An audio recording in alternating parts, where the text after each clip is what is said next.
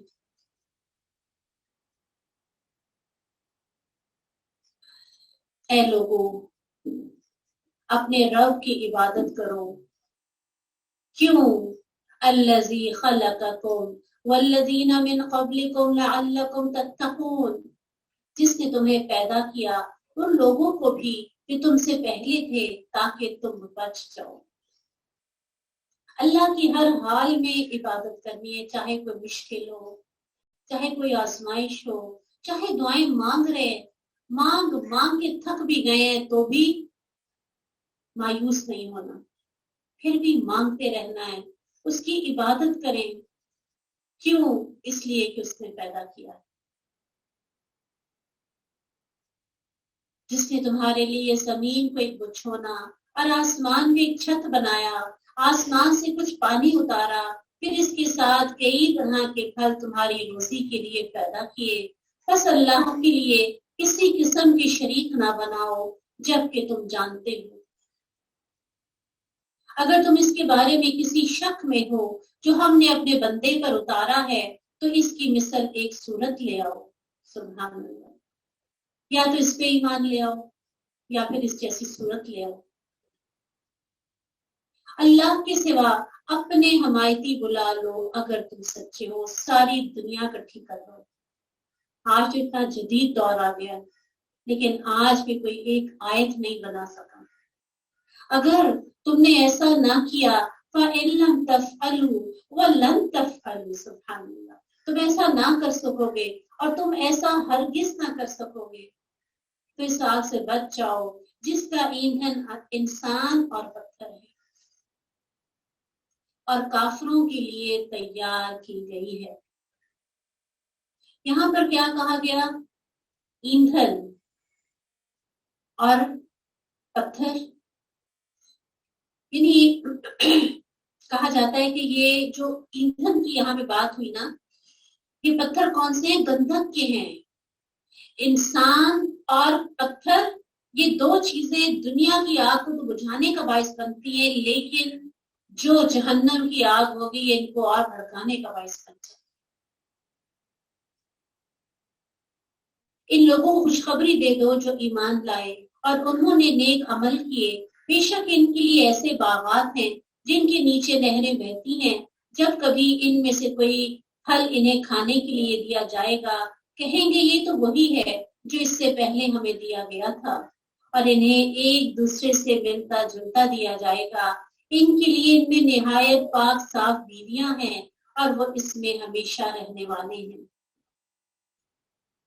ان اللہ لا یستحی ان یضرب مثلا ما بعوضۃ فما فوقها، بے شک اللہ اس سے نہیں شرماتا کہ کوئی بھی مثال بیان کرے کہ وہ مچھر کی ہو۔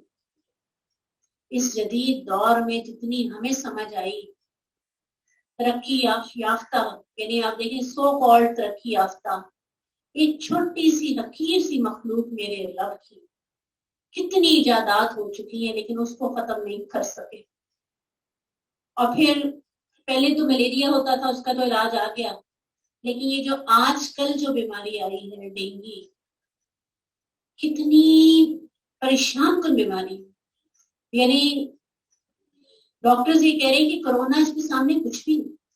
جن کو یہ ہوئی ہے وہ جانتے ہیں کہ کتنی پین ہے، کتنا ہائی فیور، اور کہاں کہاں جا کے باڈی پہ اثر کرتی ہے، لیور فنکشنز کس طرح خراب ہو رہے ہیں، اتنے مسائل کھڑے ہو رہے ہیں۔